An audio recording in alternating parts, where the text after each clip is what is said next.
Welcome to IELTS Speaking Part 1 Methods. In this lesson, we'll look at some methods to help you succeed in this first part of the test.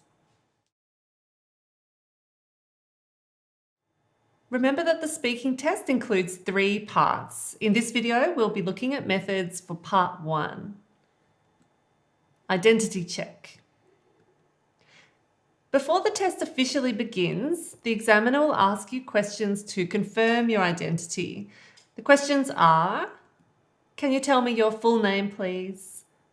What shall I call you? Can you tell me where you're from?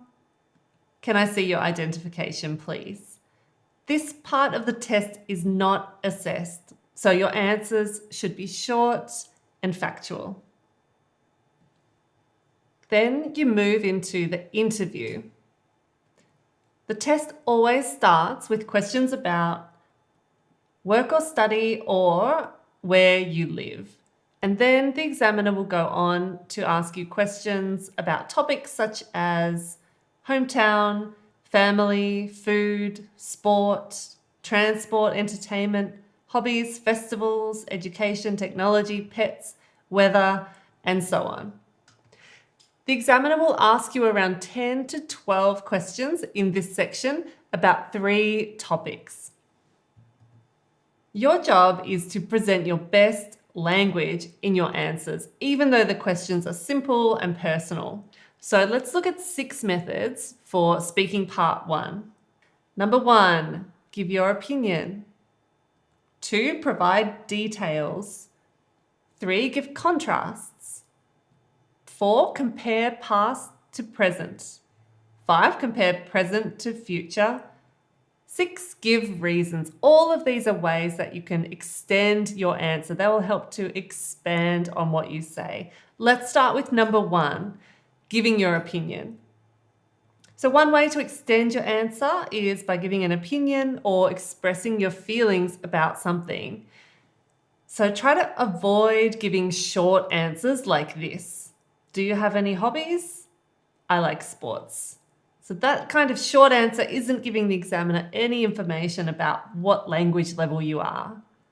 Instead, try to extend this by saying how you feel about sports or giving your opinion. For example, I like sports. My favorite sport is football.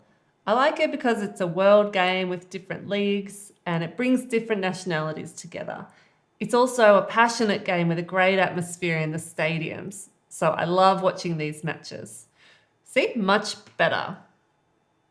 Our second method is about details. So to avoid giving a short answer, you should give extra details in your answers. Here's a bad example. Do you work or study? I'm working. Way too short. Try to provide details like this. I work as an engineer, my area is mechanical engineering, and I've been working for my current company for 6 months. Giving contrasts. Another way to extend your answer is to contrast information. So don't just answer directly like this. Where do you live? I live in Carlton.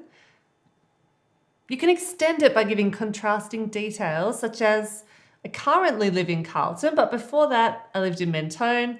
So now I'm much closer to the city. Comparing past to present is another great method. Look at this question. What is your hometown like? And the answer, it's a big town with a large population. That answer's okay, but we can make it better. Let's compare with the past, for example. It's a big town with a large population. In the past, though, it was much smaller. But in recent years, a lot of people from the countryside have migrated to my city, mainly for work reasons, I suppose. Comparing the present and the past is a great way to extend your answers, and it's really easy. Another good option is to compare the present to the future. Do you work or study? I'm currently studying. This answer can be made much better if you compare with a future plan, such as, I'm currently studying, but I graduate soon, and next year I'll start working in my industry, hopefully. And our sixth method is giving reasons. So you should also explain your answers. Try to stretch it out by answering the question, why? Do you like to read? Yes or no? This is not a good answer to this question. Instead of answering yes or no, give a reason or two. For example, yes, I love reading because it gives me a chance to completely switch off and dive into a different world. If I can relate to the characters and the stories, even better.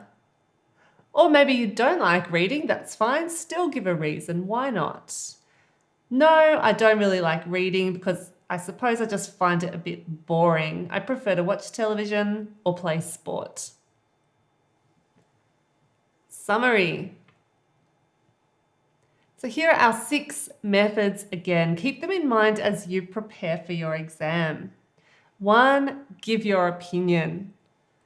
2, provide details. These are the color, the decoration, the interesting part of your answers. 3, give contrasts. 4, this is a similar one, compare the past to the present. For example, where did you used to live? Where do you live now? What job did you used to have? What job do you have now? Number 5, compare the present to the future. And number 6, give reasons. Always explain why or why not. In the next sections, you can watch a simulation video to see these methods in action. Then you'll have a chance to practice some questions on your own. Make sure you record yourself, listen back, and keep going until you're happy with your answers. So be sure to watch the simulation, complete your own practice, and then do a full interview simulation. Good luck with your preparation.